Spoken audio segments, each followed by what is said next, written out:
Hello guys, good evening. So हम लोग मिल रहे हैं अपने MHCET के 2019 के पेपर को डिस्कशन के साथ, है ना।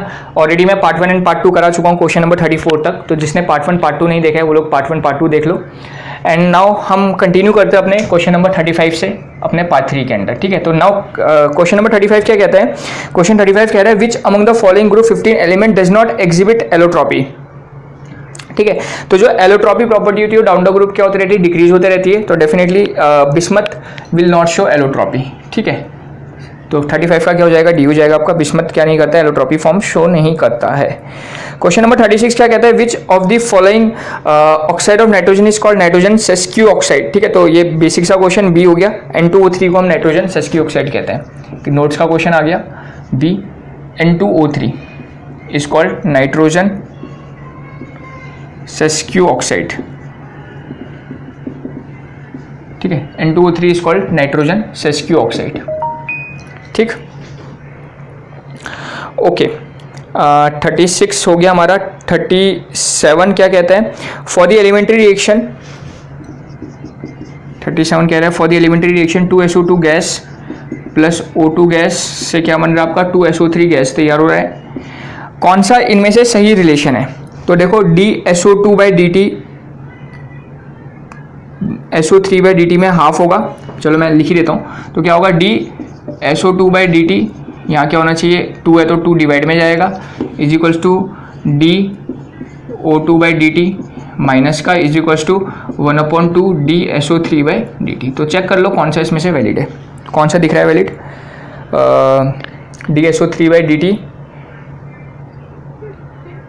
DSO2/dt गलत है फर्स्ट। सेकंड DSO3/dt DSO2/dt गलत हो गया क्योंकि दोनों तरफ 2 कट जाएगा। थर्ड है DSO3/dt is equals to DO2/dt का ट्वाइस, ठीक है।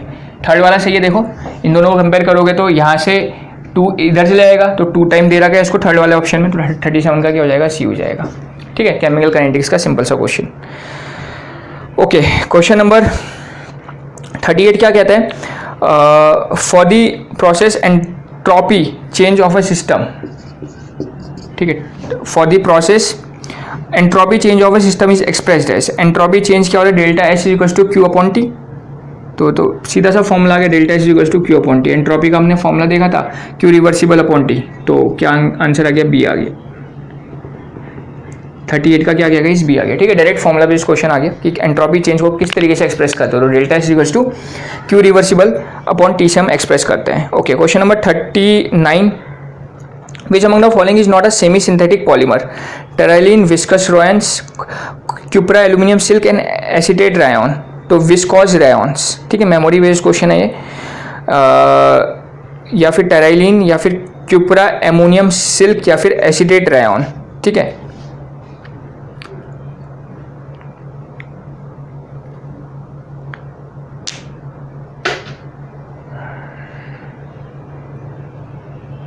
तो सेमी सिंथेटिक पॉलीमर कौन सा नहीं है ना? Viscose rayon, cupra ammonia silk, acetate rayon is the terylene. Terylene नहीं है, ठीक है। 39 का ये हो जाएगा, ठीक है। 39 का ये, ठीक है। टेराइलिन इज द सिंथेटिक पॉलीमर। टेराइलिन क्या होता है आपका? सिंथेटिक पॉलीमर होता है, ठीक है। टेराइलिन इज योर सिंथेटिक, मतलब again memory based question, synthetic polymer. बाकी सारे के सारे क्या हैं आपके? सेमी सिंथेटिक पॉलीमर हैं। तो 39 का क्या हो जाएगा? ए हो जाएगा। टेराइलिन इज द सिंथेटिक पॉलीमर, बाकी सारे आपके सेमी सिंथेटिक पॉलीमर्स हैं, ठीक। ओके, 40 का क्या हो जाएगा गाइस? 40 क्या कहता है? Bessemerisation is used for. Bessemerisation किसके लिए यूज किया जाता है? कॉपर के लिए, है ना। क्यों आप लोगों को पता था बेसिमराइजेशन एक बड़ा सा कंटेनर बनाता है, बेसिमर कन्वर्टर जिसको बोलते हैं, वहाँ हम किसका यूज़ करते हैं? कॉपर का यूज़ करते हैं। आइसोलेशन वाले पार्ट में आप लोगों ने डिस्कस किया होगा। 40 का डी, ठीक है। मेरे नोट्स में भी होगा ये डायरेक्टली क्वेश्चन। ओके, रिएक्शन आपको पता ही है। CU2O प्लस CU2S से क्या देता है? Cu देता है और SO2 गैस लिबरेट होती है ना। CU2O प्लस CU2S क्या देता है? Cu देता है एंड सल्फर डाइऑक्साइड गैस क्या होती है? लिबरेट होती है। So this is use for the copper. Okay, so 40 का आपका आंसर हो जाएगा बी, ठीक है। तो अपना 40 क्वेश्चन चेक करो, 40 का आंसर क्या हो जाएगा आपका B. Now 41,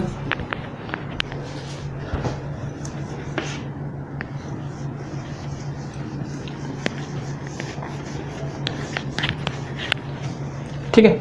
so now let's talk about question number 41. 41 क्या कहता है? 41 कह रहा है विच among the following reaction is an example of zero order reaction. ठीक है, तो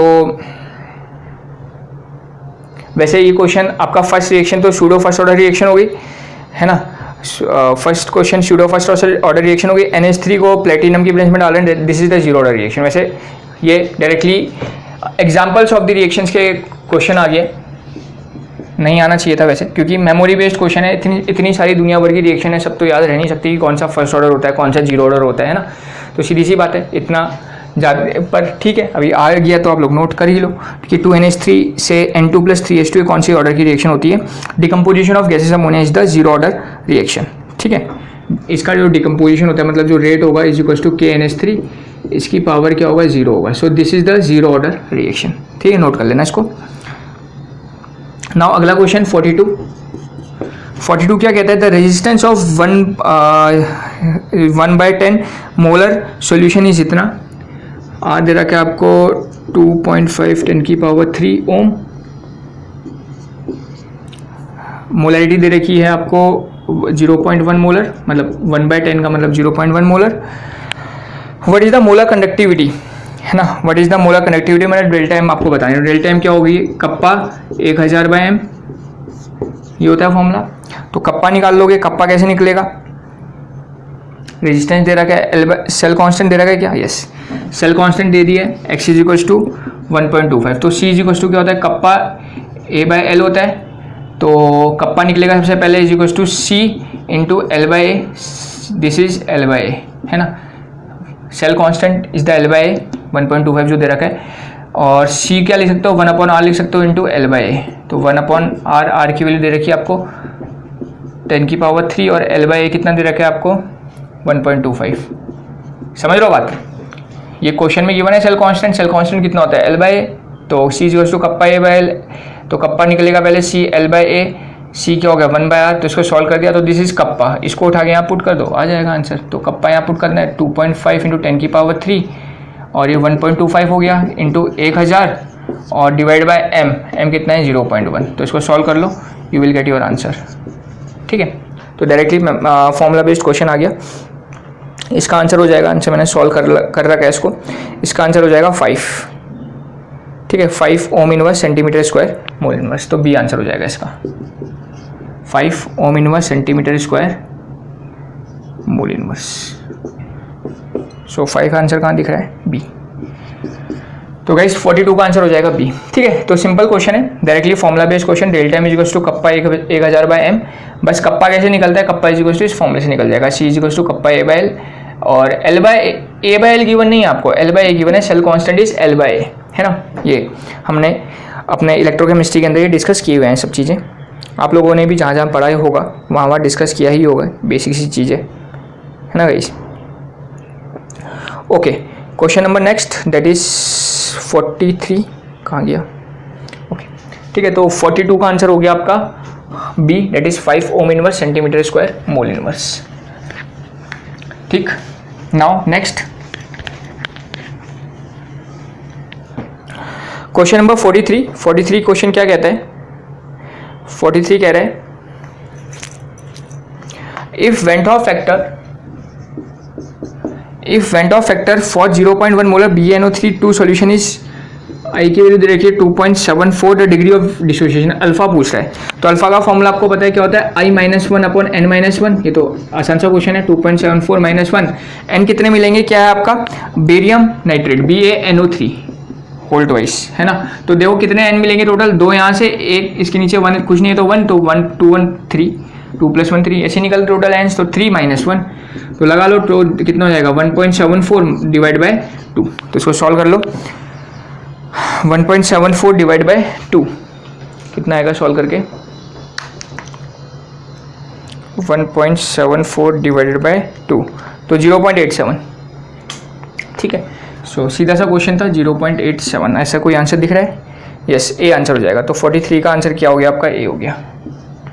ठीक है, इस फॉर्मूले में बेस्ड क्वेश्चन है, इंपॉर्टेंट फॉर्मूला है वेंट ऑफ फैक्टर का. Alpha is equal to I-1/n-1 solution and colligative property का ही क्वेश्चन है.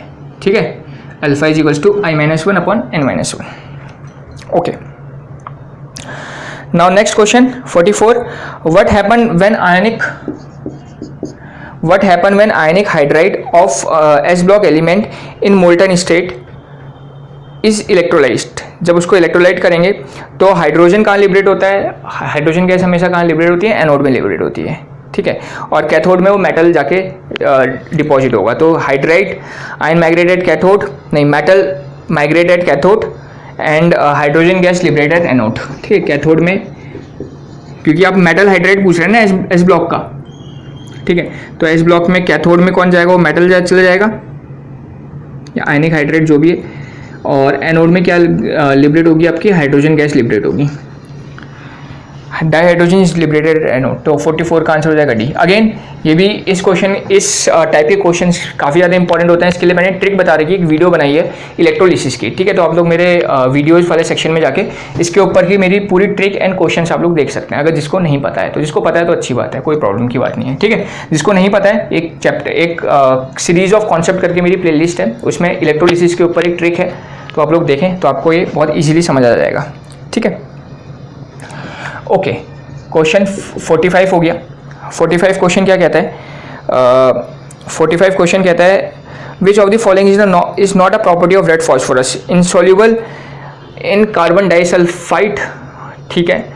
It does not show chemiluminescence by action of air. हाँ, वाइट फॉस्फोरस शो करता है, रेड फॉस्फोरस शो नहीं करता. It form phosphine when treated with hot sodium hydroxide solution. Non poisonous नहीं होता है, CS.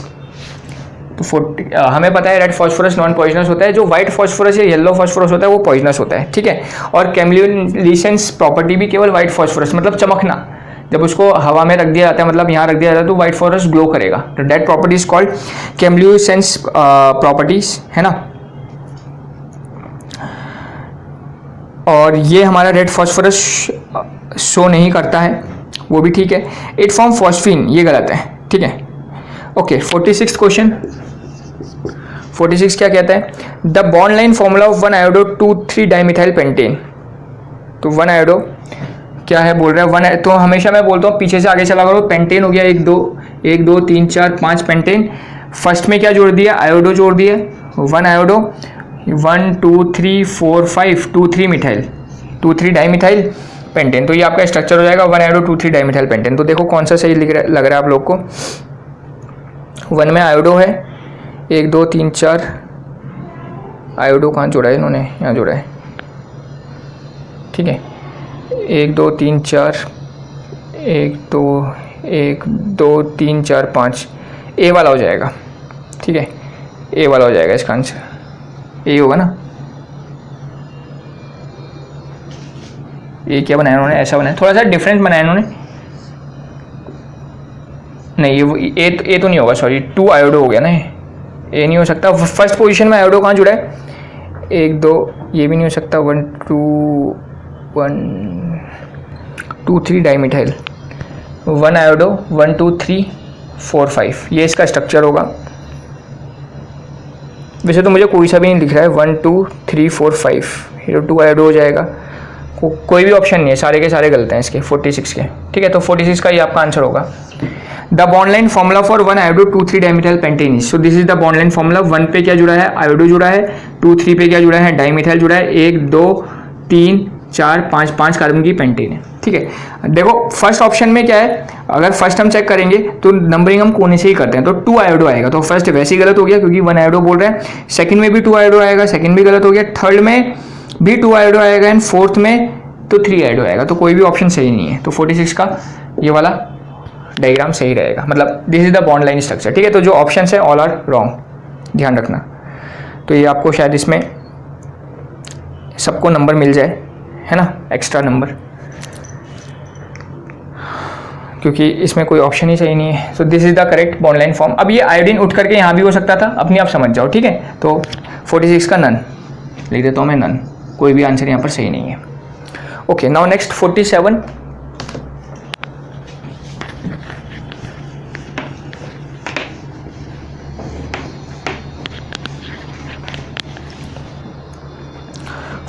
क्या बोलता है?